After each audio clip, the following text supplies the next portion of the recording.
So let me ask you a question. Are you disappointed that from the scriptures we cannot confirm exactly where the 10 kings are from? Are you disappointed by that?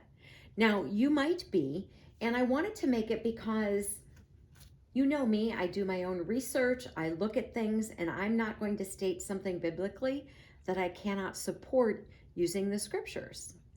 And now, if I made a video and I said, I'm speculating, that would be one thing, but I didn't do that in this case.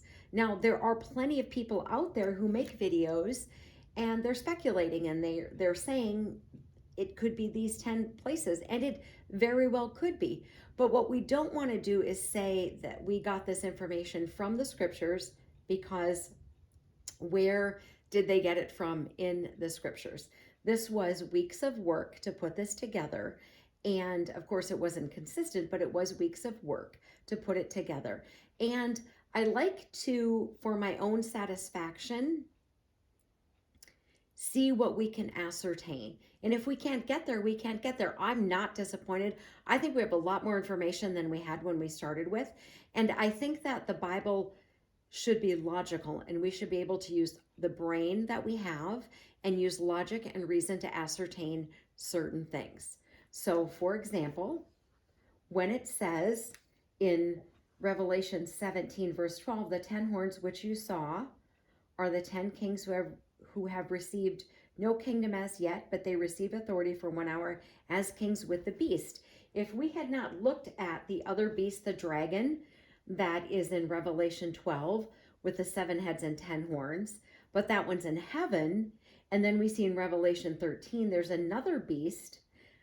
I don't think if we had looked at that, I don't think that we would be able to know which beast it's talking about. And I think it makes sense. And I don't think God is trying to trick us, but part of this is speculative because it hasn't happened yet and we don't know. And people will use their own ideas and thoughts that they bring into things. So, for example, there are people who say that in Revelation, when it speaks about the sea, that's really the Gentiles. And that could be true. And that the Antichrist rises out of the Gentiles, or the beast, I should say, rises out of the Gentiles. That could be true. But we want that scriptural evidence before we kind of assume that that is the case. Maybe it is, maybe it isn't. And I'm not going to, because I've been lied to, I will not state something that I cannot support scripturally. And people will bring in their historical ideas, what they've thought previous. But keep in mind that it tells us at the end of Daniel 12:4, but you, Daniel, shut up the words and seal the book until the time of the end. Many shall run to and fro, and knowledge shall increase. So we know that the knowledge that we have, we may not get it till later. So we're speculating, and I'm not going to say that something is when it isn't. I'm going to give you what I can.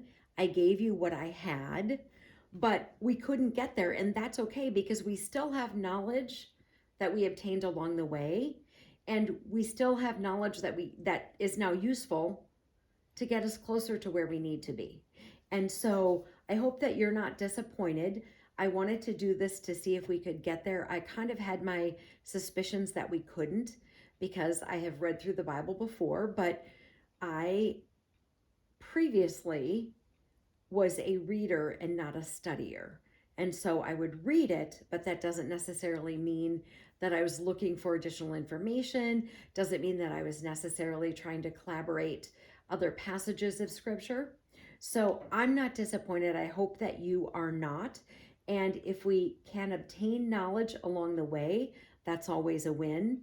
And we're not there today, but there might be something that will come our way. So I hope you're not disappointed. I am not. And it's a privilege and an honor to look this stuff up and to share what I know and to figure out what we can ascertain out of the scriptures with logic and reason. Armor up, we ride at dawn. May God bless you as always. Have a great day.